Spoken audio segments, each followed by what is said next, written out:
ګرانو اوریدونکو، دا د الله جل جلاله په موږ او تاسو باندې خصوصي فضل و کرم احسان دی چې زموږ او تاسو په ژوند کې د رمضان المبارک غونډې کې بابرکته میاش دا الله تعالی په خپل فضل او کرم سره راوستلې ده.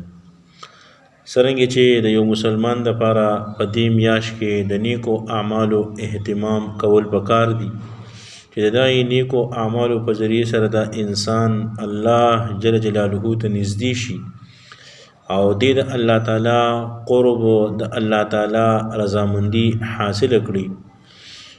نو د شریعت په اصطلاح کې اوامر ویل کیږي.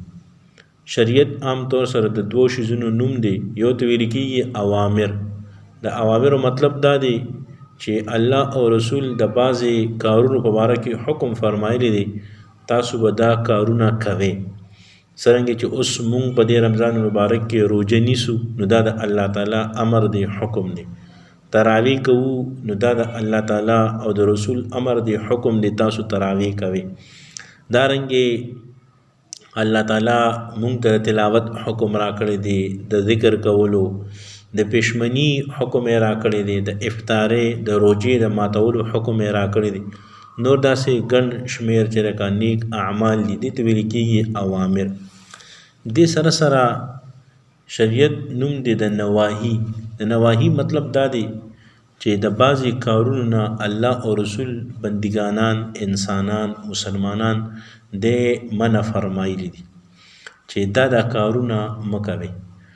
نو چې کله یو انسان په اوامرو باندې راشي چې هغه کم کارونه حکم دی هغه کوي او چې د کومو نه دی منع کړی دی د هغې نه خپل ځان بچ ساتي، داسې انسان ته د شریعت په اصطلاح کې متقي، تقوادار او پرهیزګار ویل کیږي. نو په دې رمضان مبارک کې به موږ د دې دوه خبرو اهتمام کوو. نیک اعمال به هم کوو چې د کومو راته حکم راکړی شوی دی او چې د کومو نه موږ او تاسو منع کړي شوي د هغې نه به خپل ځان بچ ساتو. په داسې طریقې سره چې زموږ او ستاسو رمضان مبارک تیریږي نو دا به زموږ او ستاسو لپاره ډېر لوی خوش نصیبي، خوش قسمتي او سعادتمندي به وي او موږ او تاسو به د الله په نزد باندې کامیاب او کامران انسانان ګرځو. قرآن کریم کې د الله تعالی ارشاد دی وذروا ظاهر الاثم وباطنه. تاسو پرېږدئ دا ګناه ظاهر لره او باطن لره، یعنی چې کوم ظاهري ښکارا واضحه ګناهونه دي دا هم تاسو پرېږدئ، و باطنه او چې کوم پټ ګناهونه دي نو د دغې نه هم تاسو توبه وباسئ. یو بل ځای کې د الله تعالی ارشاد دی فرمایي یا ایها الذین آمنوا توبوا الی الله توبة نصوحا. ای مسلمانانو تاسو الله تعالی طرف ته په ښه توبه وباسئ. یعنی چې څومره پورې ګناهونه دي که د هغې د انسان د بدن باطن سره تعلق دی دغه هم د ټول په ټوله پرېږدي او که ظاهري اندامونو سره تعلق دی دا هم د ټول په ټوله باندې پرېږدي. او په حقیقت کې روزه نوم د دې خبرې دی چې موږ او تاسو باطني او ظاهري لوی او غټ دا ټول په ټوله باندې ګناهونه او لوی او غټ یعنی لوی او واړه ګناه صغیره او ګناه کبیره دا ټول په ټوله باندې جرکه پرېږدي.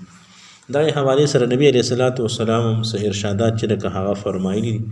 حضرت ابو هریره رضی الله تعالی عنہ فرمایي چې د نبی اکرم صلی الله علیه و وسلم ارشاد دی چې ډېر روزه نیونکي داسې دي چې هغوی ته د روزې فایدې کې سیوا د اوږې پاتې کېدو نور هېڅ نه میلاوي او ډېر شپه رونونکي داسې دي چې هغوی ته د شوګیرې د مشقت نه سیوا هېڅ هم میلو نشي.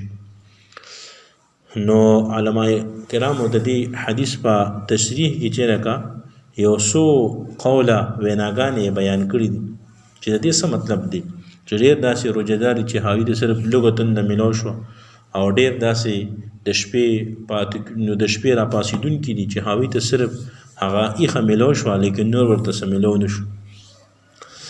نو د دې مطلب دا دی اول دا چې د دې نه هغه څوک مراد دي چې ټوله روز روزه ونیسي او بیا یې په حرام مال ماته کړي نو څومره ثواب چې د روزې شوی و د هغې نه زیاته ګناه یې د حرام مال په خوړلو وشوه نو ټوله روز اوږې پاتې کېدو نه سوا نور ورته هېڅ میلو نه شو.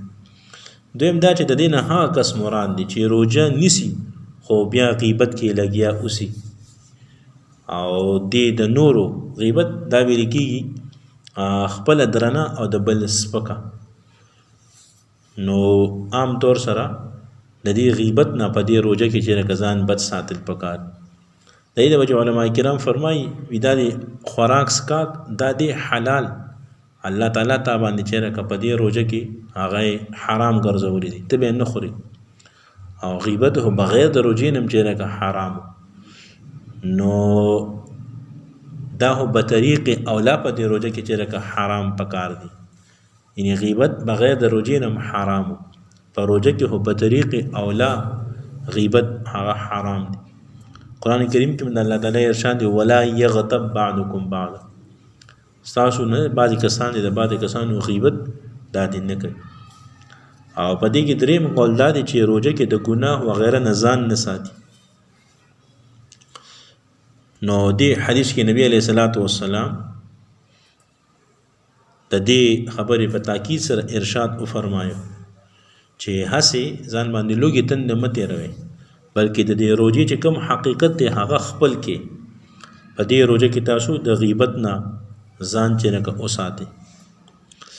دارنګه یو بل حدیث نبی علیہ الصلوۃ والسلام فرمایي الصيام جنة ما لم يخرقها چې روزه د روزدار لپاره ډال لی تر څو پورې چې اونشلوي. نو د ډال کېدو مطلب دا دی چې لکه څرنګه بنیادم په ډال خپل حفاظت کوي دغسې روزدار هم په روزه د خپل دشمن یعنی شیطان نه حفاظت کوي. په یو روایت کې راغلی دی چې روزه د الله تعالی د عذاب نه حفاظت دی. په بل روایت کې دی چې روزه د دوزخ نه حفاظت دی. بل روایت کې راغلی دی چې عرض وکړو اے الله رسول صلی الله علیه و آله وسلم روزه پس سیس شلیږي. نبی علیہ الصلوۃ والسلام فرمایي چې په دروغ او په غیبت. په دې دوه روایتونو کې او دغه په نور غنو روایتونو کې هم د دې قسمه کارونو نه بچ کېدو تاکید راغلی دی او گویا د روزې ضایع کول ورته ویلي دي. دارنګه عالمانو د روزې په آدابو کې شپږ کارونه لیکلي دي چې د روزدار لپاره د هغې اهتمام دا ضروری دی. اول نمبر د نظر حفاظت یعنی په دې روزه کې پردو زنانو ته چې کتل نه دي پکار.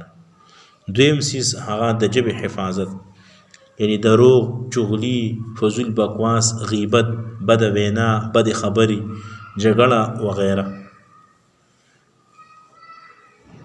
د دې نه چې مونږ تاسو خپل ځان هغه بچ وساتو. او دریم نمبر چې روزدار له د هغې اهتمام پکار دی د غوږونو حفاظت یعنی په غوږونو سره غانې چې اورېدل. دارنګه نن سبا چې نور کم آلات راغلي دي د دې نه خپل ځان لره چې بد ساتل پکار دي. او څلورم سیز د بدن باقی اندامونه مثلا لاس د نارو سیز د نیولو نه او خپې نارو سیز طرف ته تلو نه منې کول. او پنځم نمبر د روژه ماتي په وخت کې د حلال مال نه هم دومره زیاته نه خوړل چې ګېډه پرې ډکه شي ځکه چې په دې د روژې غرض فوت کیږي. نو په دغې وخت کې چې خوراک دا په احتیاط سره کول. او شپږم سیس چې د هغې لحاظ د روژهدار لپاره ضروري یې فرمایلی دی دا چې د روژې نیولو نه پس د دې نه یریدل هم ضروري دي چې معلومه نه ده چې دا روژه د قبلېدو قابله ده او که نه. نو پس د روژې نه به مونږ الله تعالی ته منت زاري کړو چې یا الله زما دا روژه نیول دا ستا د شایانې شان نه دي او زه تا ته منت زاري کوم چې زما غوندې کې د ګناهګار دا روژه په خپل دربار کې قبول او منظور کړي. نو مونږ تاسو لپاره پکار چې د دې خبرو اهتمام کوو او د کومو ګناهونو چې الله او رسول منه فرمایي د هغې نه خپل ځان بچ ساتو. په دې سره به الله تعالی زمونږ او ستاسو دا روژې په خپل لوی دربار کې په لوی قیمت سره قبلوي. الله دې په دې خبرو باندې اول ماته بیا تاسو ته د عمل کولو توفیق را نصیب کړي. واخر دعوانا الحمد لله رب العالمین.